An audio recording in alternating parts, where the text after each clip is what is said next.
आज इंशाअल्लाह हम सूरह नहल की आयत नंबर 53, 54 और 55 का तर्जुमा तफसीर पढ़ने सुनने की सआदत हासिल करेंगे।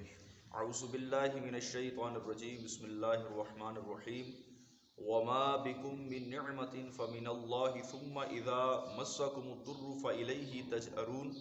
तर्जुमा कंज़ुल इरफान, और तुम्हारे पास जो नेमत है सब अल्लाह की तरफ से है, फिर जब तुम्हें तकलीफ पहुंचती है तो तुम उसी से फरियाद करते हो। इससे पहली आयत में अल्लाह ताला ने इरशाद फरमाया कि अक्लमंद पे लाजिम है कि वो अल्लाह के अलावा किसी और से ना डरे, जबकि इन आयत में बयान फरमाया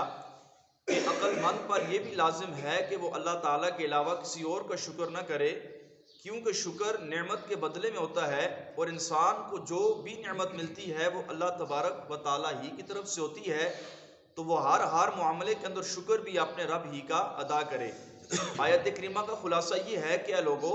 तुम्हारे बदनों में जो आफियत, सेहत और सलामती है और तुम्हारे मालों में जो नशो नुमा हो रही है, तुम्हारे पास ये सब नेमतें अल्लाह ताला की तरफ से हैं, किसी और की तरफ से नहीं, क्योंकि सारी नेमतें अल्लाह ताला ही के दस्ते कुदरत में हैं। और जब तुम्हारे बदन किसी बीमारी में मुब्तला होते हैं और उन्हें कोई आर्जा लायक होता है और तुम्हारी ऐश व इशरत में कमी वाक़ई होती है, तो तुम सिर्फ अल्लाह तबारक व ताला ही से दुआ करते हो, उसी से मदद तलब करते हो कि वो तुमसे ये मुसीबत दूर कर दे। सुम्मा इदा कशफ़ दुर्रा अन्कुम इदा फ़रीक़ुम मिनकुम बिरब्बिहिम युशरिकून लियकफ़ुरू बिमा आतैनाहुम फ़तमत्तउ फ़सौफ़ तअलमून। फिर जब वो तुमसे बुराई टाल देता है तो उस वक्त तुम में से एक गिरोह अपने रब के साथ शिर्क करने लगता है, ताकि वो हमारी दी हुई नेमतों की नाशुक्री करें। तो जो कुछ फ़ायदा उठाना है उठा लो, अनकरीब तुम जान जाओगे। यानी जब अल्लाह तबारक व ताला तुम्हारी बदनी बीमारियां दूर करके तुम्हें आफियत अता कर दे, तुम्हारी मुआशी परेशानियां ख़त्म कर दे, तुम पर आने वाली मुसीबतें टाल दे, तो तुम में से एक गिरोह अपने रब की गैर में मसरूफ़ होकर अल्लाह तबारक व ताला का शरीक ठहराने लग जाता है। बुतों की इबादत में मशगूल होने के साथ साथ बुतों का शुक्र अदा करते हुए उनके नाम पर जानवर ज़बा करता है, जैसा कि कुफारे मक्का किया करते थे। अल्लाह ताला का शुक्र अदा नहीं करता जिसने इनकी मुश्किलात को दूर करके ने आसानियाँ अता फरमाई। तो फरमाया जब तकलीफ़ अल्लाह तबारक व ताला दूर करता था तो ये मुशरिकीन मक्का बुतों के जाकर इनके नाम पे जानवर छोड़ते थे और इन पत्थरों का जाकर शुक्र अदा करते थे। लियकफुरू बिमा आतैनाहुम, ताकि वो हमारी दी हुई नेमतों की नाशुक्री करे। इमाम फ़खरुद्दीन राज़ी रहमतुल्लाहि ताला अलैह फरमाते हैं, आयत का माना यह है कि लोगों ने मुसीबत दूर करने में बुतों को अल्लाह का शरीक ठहराया, और शरीक ठहराने से उनका मकसूद ये था कि वो इन नेमतों के अल्लाह ताला की तरफ से होने का इनकार कर दें। दुनिया में ऐसे लोगों की कसीर तादाद मौजूद है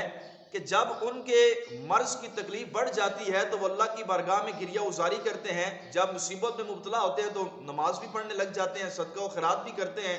और उस तकलीफ के दूर होने की दुआएं भी मांगते हैं। जब भी कोई मिलता है, मेरे लिए दुआ करें जी, परेशानी दूर हो जाए, मुसीबत दूर हो जाए। जब अल्लाह ताला उनकी वो तकलीफ दूर फरमा दे तो वो यूँ कहने लगते हैं कि फ़लाँ दवाई से या फ़लाँ डॉक्टर के इलाज से ये मेरी तकलीफ दूर हुई।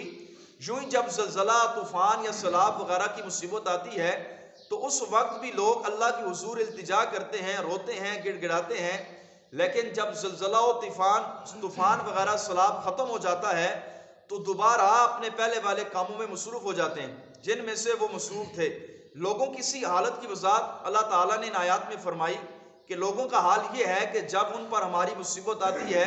तो हमारी बारगाह में आ जाते हैं, जब मुसीबत दूर होती है तो फिर अपनी दुनियावी कामों में मसरूफ़ हो जाते हैं। फरमाते हैं अगरचे तबीब या दवा की तरफ शिफा की निस्बत करना गुनाह नहीं, लेकिन सिर्फ इन्हीं पर भरोसा करना, शिफा और सेहत को अल्लाह ताला की नेमत शुमार करने, इस पर उसका शुक्र असलन ना अदा ना करना, ये सोचना ये जो है गलत है कि हकीकी शिफा अल्लाह तबारक व ताला ही की ज़ात देती है। डॉक्टर या तबीब इसके अंदर एक वसीला बनते हैं।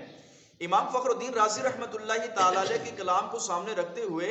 फी ज़माना भी अगर लोगों के हालात का जायज़ा लिया जाए तो शायद लाखों में से एक इंसान भी ऐसा नज़र ना आए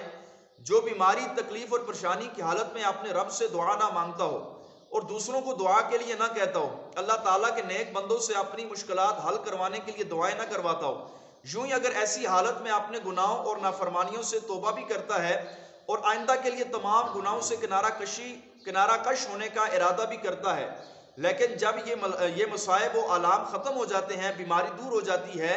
तो अल्लाह ताला को शुक्र, उसकी इताअत व फर्मा बरदारी करने के बजाय अपने गुनाहों की साबका सड़क पर तेज़ी से फिर दौड़ना शुरू कर देता है। इसी तरह हमारे मुशाहदे में यह भी है कि जब बहुत ज़लज़ला या तूफ़ान या सैलाब वगैरह आए तो लोगों का हाल ये होता है कि वो अल्लाह ताला की बारगाह में आ जाते हैं, लेकिन जब ये चीज़ें ख़त्म हो जाती हैं तो फिर वो अपने पहले वाले तरीके पर चल देते हैं और फिर अल्लाह तबारक व तआला की याद को भूल जाते हैं। और वाकई तौर पर नमाज, रोज़ा और ज़िक्र दुरूद में अल्लाह तबारक व तआला हम सब को मशगूल होने की तौफीक अता फरमाए। लेकिन जैसे ही ये आफात ख़त्म हो जाती हैं, इनके बाद लोगों का फिर ये हाल होता है कि फ़कत दो तीन टाइमों की नमाज तो पढ़ लेते हैं, लेकिन फिर वो पुरानी अपनी चीज़ की तरफ जो है वो चले जाते हैं। इसी तरह लोग जुमे वाले दिन भी तौबा करते हैं, शब बारात में भी तौबा करते हैं, लेकिन तौबा करके फिर अपने पुराने गुनाहों की तरफ चले जाते हैं, यानी वो अपने काम नहीं छोड़ते। अगर शराबी था तो फिर शराब पीने लग जाता है, इसी तरह सूद का काम करता था तो तौबा के बाद फिर सूद वाला काम करता है, इसी तरह दीगर जो गुनाह करते थे फिर अपने गुनाहों में मसरूफ हो जाते हैं। लेकिन तौबा ये है कि अल्लाह तबारक व तआला की बारगाह में जब बंदा एक बार अपने गुनाहों से तौबा कर ले तो फिर दोबारा अपने उस गुनाह की तरफ मुड़कर भी ना देखे, ये तौबा होती है। लेकिन हमारी तौबा जो होती है वो हकीकत में देखा जाए तो नाउज़ुबिल्लाह अल्लाह की ज़ात के साथ भी ठट्ठा मजाक कर रहे होते हैं। जब मुसीबत आती है तो अल्लाह की बारगाह में आ जाते हैं, जब चली जाती है फिर भूल जाते हैं, तौबा करके फिर वो वाले गुनाह करते हैं। तो इस किस्म को उलमा ने एक किस्म के उलमा ने अल्लाह के साथ ठट्ठा और मजाक भी लिखा है कि बंदा तौबा करके फिर दोबारा वो गुनाह करे। हालांकि तौबा ये है कि जिस काम से एक बार तौबा कर ली दोबारा उस काम की तरफ मुड़कर भी ना देखे। अल्लाह तबारक व तआला हम सबको अपनी बारगाह में सच्ची तौबा करने की तौफीक अता फरमाए। आमीन बिजाहिन नबील करीम सल्लल्लाहु अलैहि वसल्लम।